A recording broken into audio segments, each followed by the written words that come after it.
नमस्कार विद्यार्थी मित्रांनो, स्वागत आहे तुमचं आपलं चॅनल एमपीएससी विश्ववरती। तर मित्रांनो, आजच्या व्हिडिओमध्ये आपण कंबाईनमध्ये ग्रुप बी ची जी एक्झाम होते, ज्यामध्ये पीएसआय, एसटीआय, एएसओ हे पद आहेत। तर या पदाकरिता जी एक्झाम घेतली जाते महाराष्ट्र गट ब अराजपत्रित सेवा संयुक्त पूर्व परीक्षेचा आपण सिलेबस जो आहे तो अगदी डिटेलमध्ये या ठिकाणी समजून घेणार आहोत। त्यामुळे व्हिडिओ स्किप न करता शेवटपर्यंत बघा। जे नवीन विद्यार्थी आहेत, आता ज्यांना 2025 करिता तयारी करायची असेल तर त्यांच्याकरिता हा व्हिडिओ खूप महत्त्वपूर्ण असणार आहे। त्यामुळे मित्रांनो, स्किप न करता शेवटपर्यंत बघायचंय आणि सोबतच कोणत्याही प्रकारचा डाऊट जर तुम्हाला या व्हिडिओ नंतर आलाच तर चॅनलच्या अबाउट सेक्शन मध्ये जा। त्या ठिकाणी आपल्या इंस्टाग्राम अकाउंटची आयडी दिलेली आहे, तिथे जाऊन तुम्ही मेसेज करू शकता, तुमचे डाऊट विचारू शकता। आणि सोबतच जर या सिलेबसची पीडीएफ तुम्हाला हवी असेल, म्हणजे पूर्व परीक्षेचा जो काही सिलेबस आहे याची पीडीएफ हवी असेल तर आपले टेलिग्राम ग्रुपला तुम्ही जॉईन करायचंय। याच व्हिडिओच्या डिस्क्रिप्शन बॉक्समध्ये सोबतच कमेंट सेक्शन मध्ये सुद्धा तुम्हाला आपल्या एमपीएससी विश्व ग्रुपची टेलिग्रामची आयडी सुद्धा दिलेली आहे, तिथे जाऊन सुद्धा तुम्ही त्या ठिकाणी ही पीडीएफ जी आहे ती मिळवू शकता। तर मित्रांनो बघा, आजच्या व्हिडिओमध्ये आपण गट ब चा सिलेबस पूर्ण समजून घेऊया। नेक्स्ट व्हिडिओमध्ये गट क चा पूर्व परीक्षेचा आणि नंतर गट ब चा मेन्सचा आणि गट क चा मेन्सचा असं टोटल आपण बघणार आहोत। त्यामुळे आपलं चॅनल सबस्क्राईब करायचंय, जेणेकरून पुढच्या सुद्धा व्हिडिओच्या नोटिफिकेशन तुमच्यापर्यंत लवकरात लवकर येतील। तर बघा, आता तुमचा थोडा वेळ न घेता आपण आजच्या व्हिडिओला आपल्या सुरुवात करूया। तर मित्रांनो, Maharashtra group B non gazetted service combine preliminary examination. तर मित्रांनो, हे परीक्षेचे टप्पे कसे असतात, तर परीक्षेला बघा तुम्हाला सगळ्यात पहिलं म्हणजे याच्यामध्ये पोस्ट कोणकोणत्या आहेत। आता थंबनेल वरती तर तुम्ही बघितलंच असेल, पीएसआय आहे, एसटीआय आहे, त्यानंतर एएसओ आहे, एसआर आहेत, या पोस्ट आहेत, सब रजिस्टर वगैरे। तर मित्रांनो, या 4 पोस्ट करिता ही ग्रुप बी ची एक्झाम घेतली जाते। त्यामध्ये किती टप्पे आहेत, तर पहिला टप्पा असतो पूर्व परीक्षेचा, जो 100 गुणांचा असतो। दुसरा टप्पा आहे मुख्य परीक्षेचा, जो 400 गुणांचा असतो। त्याच्यामध्ये 2 पेपर होतात, पहिला पेपर मराठी इंग्रजी आणि दुसरा पेपर पुन्हा पूर्व परीक्षेला जे 7 विषय असतात त्याचाच दुसरा पेपर इकडे पुन्हा असतो। नंतर शारीरिक चाचणी आणि मुलाखत हे फक्त पीएसआय पोस्ट करीत आहे, म्हणजे पोलीस उपनिरीक्षक या पोस्ट करीत आहे। आणि मित्रांनो, शारीरिक चाचणी जी आहे तर ती 100 गुणांची असेल आणि मुलाखत 40 गुणांची, आणि हे फक्त पीएसआय पोस्ट करीत आहे, म्हणजे बाकी पोस्टला तुम्हाला मुलाखत वगैरे शारीरिक चाचणी याची गरज नसते। मग आता सगळ्यात पहिला टप्पा जो आपला आहे पूर्व परीक्षेचा, तर बघा यामध्ये पूर्व परीक्षेला तुम्हाला एकच पेपर तुमचा होईल। त्यामध्ये बघा सामान्य क्षमता चाचणी 100 प्रश्न संख्या, बघा 100 प्रश्न तुम्हाला विचारले जातील, त्याकरिता 100 गुण दिला जाईल। म्हणजे काय, तर एका प्रश्नाला 1 मार्क असं या ठिकाणी आहे। दर्जा पदवीचा असेल, माध्यम मराठी आणि इंग्रजी, म्हणजे वरती मराठीमध्ये प्रश्न असणार, खाली इंग्रजीमध्ये असणार, म्हणजे तुम्ही कोणत्याही माध्यमातून तयारी करू शकता। आणि तुम्हाला मराठी मीडियमची पुस्तकं कोणते हवे असाल तर तुम्ही लवकरच मी व्हिडिओ अपलोड करेल, आणि सोबतच इंग्लिश मीडियमसाठी सुद्धा बुकलिस्ट मी सांगेल। आणि बघा 1 तासाचा कालावधी, म्हणजे जवळपास 60 मिनिटं तुम्हाला आहेत हे 100 प्रश्न सोडवण्याकरिता।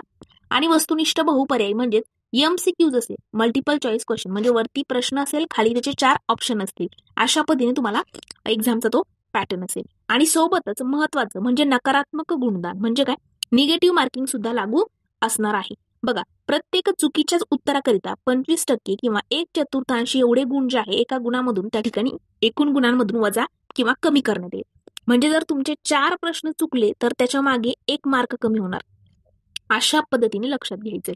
एखाद्या प्रश्नाची एकापेक्षा अधिक उत्तरे दिली असल्यास अथवा ज्या उमेदवाराने उत्तरपत्रिकेमध्ये पूर्ण वर्तुळ किंवा चिन्हांकित केलं नसेल तर अशा प्रश्नाचे उत्तर चुकीचे समजण्यात येऊन त्या प्रश्नाच्या उत्तराकरिता 25% किंवा 1/4 एवढे गुण त्या ठिकाणी गुणांमधून कमी करण्यात येईल। म्हणजे मित्रांनो, या ठिकाणी लक्षात घ्या, तुम्हाला असे 4 गोल असतात, ए बी सी आणि डी।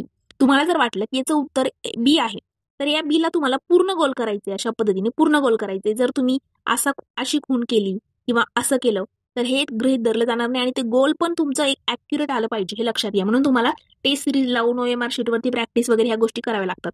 नंतरचं महत्वाचं, वरील प्रमाणे कार्यपद्धतीचा अवलंब करताना एकूण अंतिम गुणांची बेरीज अपूर्णांकात केली तरीही ती अपूर्णांकातच राहील। पुढील कार्यवाही त्याच्या आधारे करण्यात येईल। एखाद्या प्रश्नाचे उत्तर अनुत्तरित असेल तर अशा प्रकारे नकारात्मक गुणांची पद्धत लागू असणार आहे, म्हणजे एखादा प्रश्न रद्द वगैरे झाला आणि तो तुम्ही सोडवलेला असला, अशा पद्धतीचे जे असतात ते याच्यामध्ये नकारात्मक गुणदान हे केलं जाणार आहे। आता सगळ्यात महत्वाचं आपल्याला बघायचे अभ्यासक्रम नक्की काय आहे पूर्व परीक्षेचा। तर मित्रांनो बघा, अभ्यासक्रम जर बघायचा आहे तर सगळ्यात पहिलं बघा इतिहास हा विषय आहे। आता विषय किती आहेत, इथं 8 विषय आपल्याला दिलेत, बघा 8 विषय दिलेले आहेत, पण गणित जो आहे, गणित बुद्धिमत्ता एकत्रच पकडायचं, एकच विषय तो पकडायचा, म्हणजे टोटल 7 विषय आपल्याला असतात। बघा सगळ्यात पहिला आहे इतिहास। मित्रांनो, आधुनिक भारताचा विशेषतः महाराष्ट्राचा इतिहास एवढंच दिलेला आहे. मग नक्की त्यात काय करायचं? आता बघा, राज्यसेवेची तयारी करणारे विद्यार्थी यांना प्राचीन इतिहास असतो, मध्ययुगीन असतो, आधुनिक सुद्धा असतो. आपल्याला एवढा बापट पसारा नाहीये. आपल्याला फक्त भारताचा आधुनिकच आहे आणि विशेषतः महाराष्ट्राचा आहे. मग याकरिता बुक लिस्ट वगैरे जसं की समाधान महाजन सरांचं पुस्तक असेल, महाराष्ट्राच्या इतिहासाकरिता गाठा सरांचं असेल, त्याच्यामध्ये समाज सुधारक वगैरे तुमचे कव्हर होतात. तर मित्रांनो, एकच गोष्ट इथे लक्षात ठेवायची, मागे पण मी तुम्हाला 10 चुका ज्या आहेत त्या कोणत्या टाळायच्या त्या गोष्टीवरती आत्ताच मी व्हिडिओ टाकला होता, काल का परवाच टाकलेला व्हिडिओ आहे, तुम्ही बघू शकता. त्यामध्ये सुद्धा मी तुम्हाला सांगितलं होतं की एका विषयाला तुम्हाला एकच, जास्तीत जास्त 2 त्याच्यावरती पुस्तकं घ्यायची नाही. जसं इतिहासाला आता 2 पुस्तकं घेणं गरजेचं आहे, कारण एक आधुनिक भारताच्या इतिहासाला, एक महाराष्ट्राच्या इतिहासाला. या 2 पुस्तकाच्या वरती काहीच वाचू नका. 10 मार्काला विचारलं जातं इतिहास, त्याच्यामध्ये 7-8 मार्क जरी आले खूप झाले. ओके, तर लक्षात घ्या, आपल्याला आउट ऑफ इकडे घ्यायचं नाहीये. तर 2 प्रश्न असे विचारले जातात जे कुणालाच येत नाही आणि एखाद्या वेळेला तुक्का मारला तर एखादा करेक्ट येऊ शकतो. त्यामुळे आपल्याला फक्त 7 ते 8 इतिहासामध्ये घ्यायचे. मग आता तुम्हाला डिस्ट्रीब्युशन सुद्धा सांगून देते बघा. इतिहास विषयाला तुम्हाला या ठिकाणी, एक सेकंद, इतिहास विषयाला तुम्हाला या ठिकाणी 10 प्रश्न विचारले जातात. इतिहासाला 10 विचारले जातात, नंतर तुम्हाला भूगोलला 10 विचारले जातात. तर बघा, भूगोलमध्ये महाराष्ट्राच्या भूगोलाच्या विशेष अभ्यासासह म्हणजे काय, त्यामध्ये मग पृथ्वी, जगातील विभाग, हवामान, अक्षांश आणि रेखांश, महाराष्ट्रातील जमिनीचे प्रकार, पर्जन्यमान, प्रमुख पिके, शहरे, नद्या, उद्योगधंदे वगैरे. मग हे कुठून अभ्यासायचे? तर मित्रांनो, भारताचा भूगोल आणि महाराष्ट्राचा भूगोल. आता अभ्यास करताना तुम्हाला पृथ्वी वगैरे, जगातील विभाग हे सगळं करायचंय का एकदम डीप मध्ये नाही, पण एकदम म्हणजे बाहेर, आपण असं म्हणतो ना की पूर्व परीक्षेनंतर मुख्य परीक्षा, बरोबर, त्याच पद्धतीने तुम्हाला अगोदर पृथ्वी नक्की कशी आहे, तिचा उगम कसा झाला, तिथून आतमध्ये मग अक्षरवृत्त, रेखावृत्त, मग आतमध्ये भारत कुठे, भारत उत्तर गोलार्धामध्ये, उत्तर पूर्व गोलार्धात, मग भारतामध्ये महाराष्ट्र कुठे, पश्चिम साईडला आहे. ओके, मग ह्या गोष्टी तुम्हाला एकदम डिटेलमध्ये तुमच्या डोळ्यासमोर आलं पाहिजे सगळं. त्याच्यानुसार म्हणजे मग तुम्ही जर लक्षात आलं, पर्जन्यमान असेल म्हणजे वारे कुठून वाहतात, त्यानंतर पाऊस कसा पडू शकतो, कुठे जास्त पडतो, मग तिथे कोणती पिकं घेतली जातात, तिथे कोणत्या प्रकारची माती आहे, त्यानुसारच पूर्ण भूगोल तुम्हाला कळतो. त्यामुळे असं स्टेप बाय स्टेप तुम्हाला जायचे.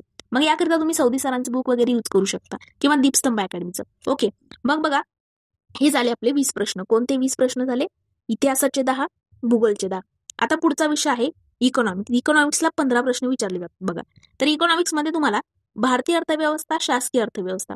भारतीय अर्थव्यवस्थेमध्ये राष्ट्रीय उत्पन्न, शेती, उद्योग, परकीय व्यापार, बँकिंग, लोकसंख्या, दारिद्र्य आणि बेरोजगारी, मुद्रा आणि राजकोषीय नीती, ह्या सगळ्या महत्वाच्या गोष्टी.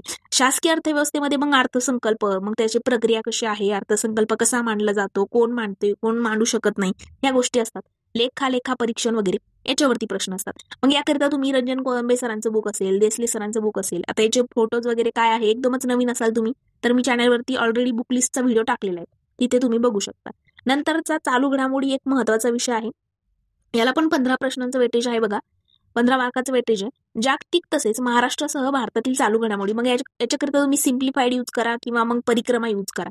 तर तुम्हाला किंवा मासिक, परिक्रमाचे मासिक पण येतात किंवा वार्षिक पण आहे, 6माही पण आहे, जसं तुम्हाला वाटेल तर त्या पद्धतीने तुम्ही करायचे. पण चालू घडामोडीला 15 प्रश्न आहेत, 15 मार्क विचारले, 15 मार्कांकरिता चालू घडामोडी आहे.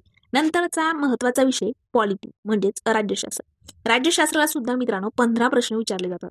तर बघा, राज्यशास्त्र इथे फक्त काही दिलंय का एक्स्ट्रा पुढे, काहीच नाही, म्हणजे पूर्ण राज्यशास्त्रच तुम्हाला करायचंय. त्याच्यामध्ये रंजन कोळंबे सरांचं बुक घ्या किंवा एम लक्ष्मीकांत घ्या. या विषयामध्ये मुलं आउट ऑफ त्या ठिकाणी मार्क्स मिळवतात, त्यामुळे खूप स्कोरिंग सब्जेक्ट आहे. पॉलिटी सोडायचं नाहीये. त्याच्यामध्ये तुम्हाला जेवढ्या काही गोष्टी माहित असेल तेवढं चांगलंच आहे. सगळा पॉलिटी, म्हणजे तिथे असं नाहीच की ह्या टॉपिकला जास्त वेटेज, त्या टॉपिकला सगळं पॉलिटी करायचंय. ओके, त्यानंतर सामान्य विज्ञान. सामान्य विज्ञान या विषयाला सुद्धा 15 प्रश्न विचारले जातात. आणि याकरिता याच्यामध्ये बघा, भौतिकशास्त्र म्हणजे फिजिक्स, रसायनशास्त्र म्हणजे केमिस्ट्री, प्राणीशास्त्र म्हणजेच झुलॉजी, वनस्पतीशास्त्र म्हणजेच बॉटनी, आरोग्यशास्त्र म्हणजे हायजीन. आता याच्याकरिता बघा, तुम्ही 6वी ते 12वीच्या अगोदर सगळे सायन्सचे पुस्तकं जे आहेत ते वाचून घ्या, म्हणजे एकदम बेसिक तुमचं क्लिअर होईल. आणि त्यानंतर मग सचिन बस्के सरांच्या बुकच्या रॅपिड रिव्हिजन तुम्ही द्यायच्या आहेत. जास्त अपेक्षा ठेवायची नाही, 9-10 मार्क आले बास झाले. नंतर आहे अंकगणित बुद्धिमत्ता. हे तुम्हाला 20 मार्कला असतं बघा. आता वेटेज आपण बघूया. हे 10-10, 20, हे 15-1, 15-15, 30, 15-45, 15-15, 60 बघा. हे 60 मार्क, हे 20 मार्क, 60, 70, 80 आणि हे 20, 100. अशा पद्धतीने तुम्हाला डिस्ट्रीब्युशन असतं मार्क्सचं. अंकगणित मध्ये बघा, बेरीज, वजाबाकी, गुणाकार, भागाकार, दशांश, अपूर्णांक, टक्केवारी वगैरे.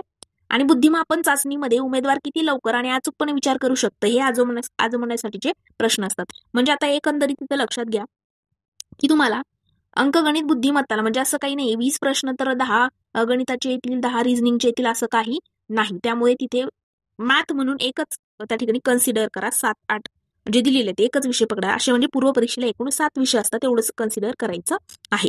तर अशा पद्धतीने आपल्याला पूर्व परीक्षेचा हा टोटल सिलेबस आहे. याच्या बाहेर तुम्हाला काही विचारलं जात नाही. आणि आला 1-2 प्रश्न तर आलेच बाहेरचे तर ते कुणालाच येत नाही. त्यामुळे आपल्याला इथे आउट ऑफ पाडायचे नाहीये. इथे आपल्याला फक्त एक स्पेसिफिक म्हणजे बुक असेल. सपोज आता इकॉनॉमिक्स आहे, इकॉनॉमिक्स करता तुम्हाला बापट पसार करायचा नाही. सपोज एकच बुक कोणतं तरी ठरवायचं आणि त्याच्याच रॅपिड रिव्हिजन द्यायच्या. म्हणजे एक पुस्तक 10 ते 15 वेळेस वाचा. 2 पुस्तकं 3-4 वेळेस वाचण्यापेक्षा एक पुस्तक 10 ते 12 वेळेस तुम्हाला वाचणं कधीही चांगलं असेल. मिनिमम सोर्स मॅक्झिमम रिव्हिजन ठेवा. 100% एक्झाम क्रॅक होईल. तर मित्रांनो आज आपण इथेच थांबूया. ग्रुप सीचा सिलेबस आपण नेक्स्ट व्हिडिओमध्ये बघूयात. त्यानंतर मेन्सचा आपण ग्रुप बी मेन्सचा, ग्रुप सी मेन्सचा बघूयात आणि मग नंतर बुक लिस्ट वगैरे सगळ्या गोष्टी मी सांगेन. तर आज आपण इथेच थांबूया. Thank you so much.